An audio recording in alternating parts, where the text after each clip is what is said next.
api yang membara, rasanya petis fresh from the quality. Campur matangkan Pak. Di balik kenikmatan rujak cingur, ada salah satu bahan yang wajib kita masukkan di sini, yaitu petis. Wah, saya jadi penasaran nih, kira-kira seperti apa sih proses pembuatan si hitam dan nikmat ini?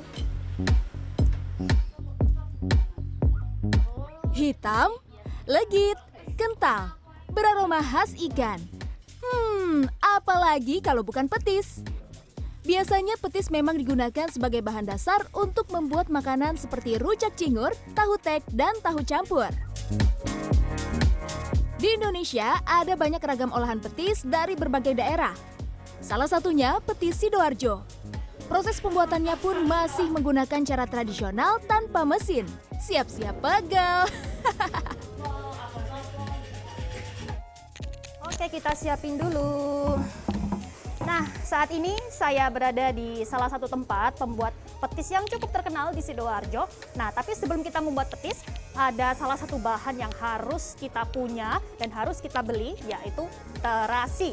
Ikuti terus perjalanan saya dalam segmen Sehari Menjadi Pembuat Petis. Ayo kita berangkat, Bah. Yuk, Mas Bro. Tunggu Bapaknya dulu. Oke. Berangkat.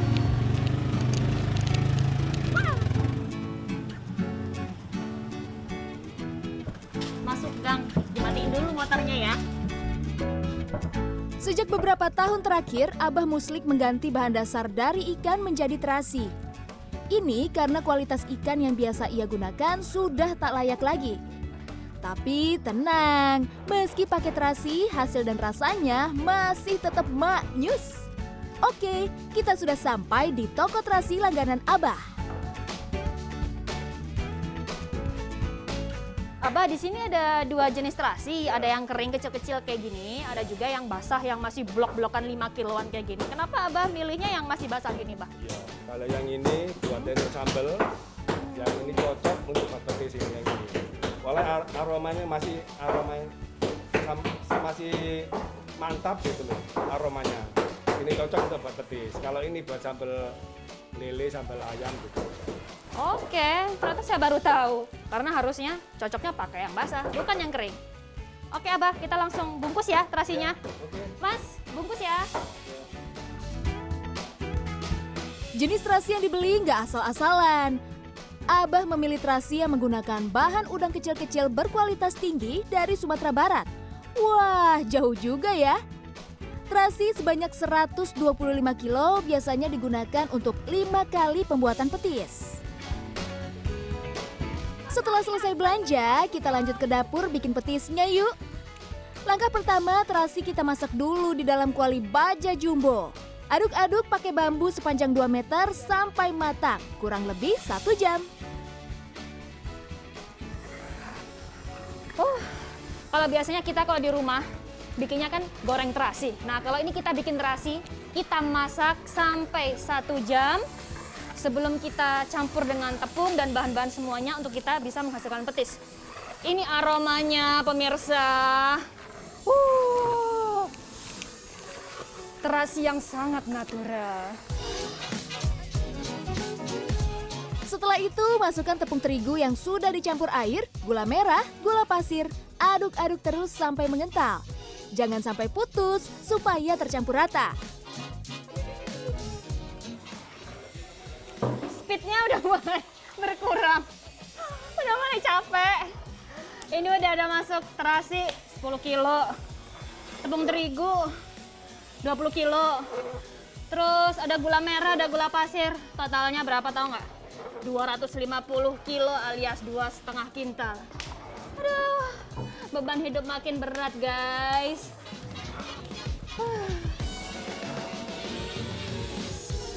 Yang penting tetap perhatikan api agar campuran matang sempurna.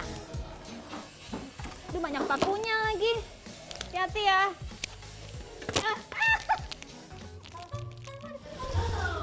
Mumpung bapaknya lagi fokus ngaduk adonan petis, saya mau ngadem dulu ah.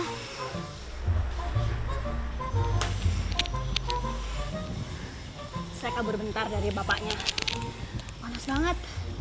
Jadi saya ingin merasakan angin-angin surga di tengah-tengah panasnya api yang membara untuk membuat petis.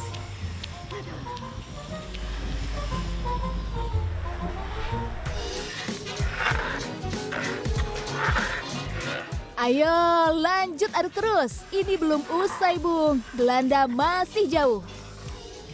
Setelah semua bahan tercampur dengan rata, kita pindahkan sebagian adonan petisnya ke kuali tanpa api. Ini petisnya sudah jadi. Setelah kita aduk, kita masak selama kurang lebih 4 jam. Lalu kita pindahkan sedikit demi sedikit.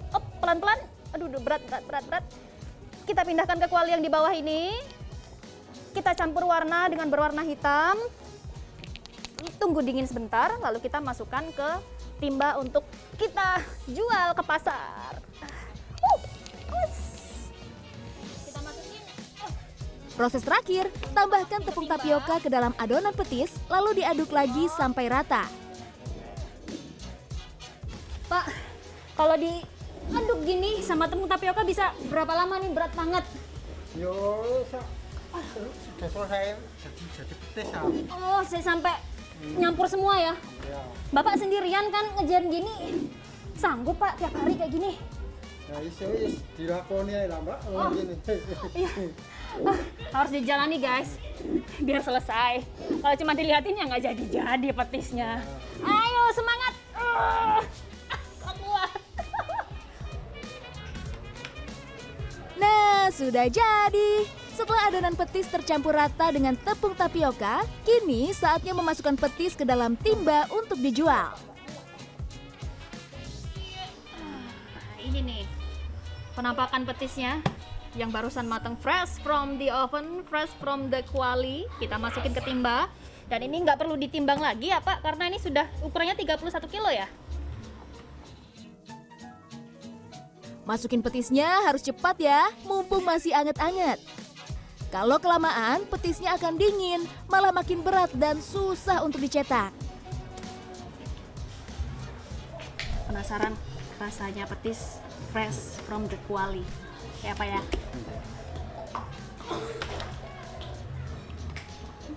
Pekat banget, manis, gulanya berasa, terasinya kuat banget nih rasanya. Petis milik Abah Muslik tak hanya dijual dengan porsi besar, tapi juga eceran. Tetangga sekitar biasanya langsung datang ke rumah untuk beli sesuai kebutuhan. Wah, mau beli berapa Pak? 2 kilo. 2 kilo petis merah apa petis hitam? 1 merah, 1 hitam. Oke.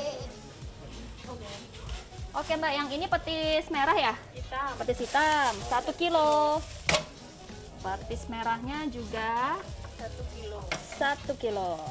Totalnya 2 kilo. Ini Bapak, terima kasih udah beli. Mereka yang membeli petis eceran digunakan untuk berjualan atau sekedar dinikmati sendiri di rumah. Kalau di sini ini memang kita cocok petisnya dulu. Terus kalau berapa lama sudah hampir 10 tahun lebih. Jadi udah langganan di sini semenjak rumahnya di gunung yang sebelah RT 2 terus sampai pindah ke sini. Usaha petis Abah Muslik di desa Tambak Oso ini merupakan generasi ketiga dan dibantu oleh sang istri. Meski banyak tetangga yang membuat petis di sini, namun hanya Abah Muslik yang bisa menerima pembeli eceran. Kalau di sini tuh yang usaha petis banyak Mbak.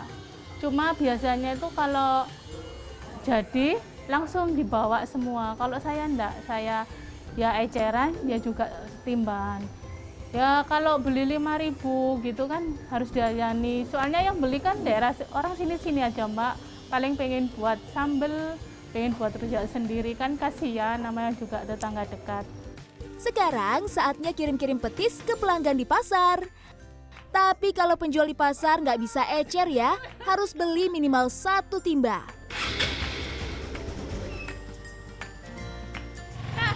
Kita sekarang saatnya mau kirim-kirim petis yang udah dipesan sama orang-orang di pasar. Ayo ikutin sampai ke pasar. Let's go Mas. Pelan-pelan. Pemilik toko di pasar rata-rata sudah menjadi pelanggan petis Abah Muslik selama puluhan tahun sejak dirintis oleh orang tuanya.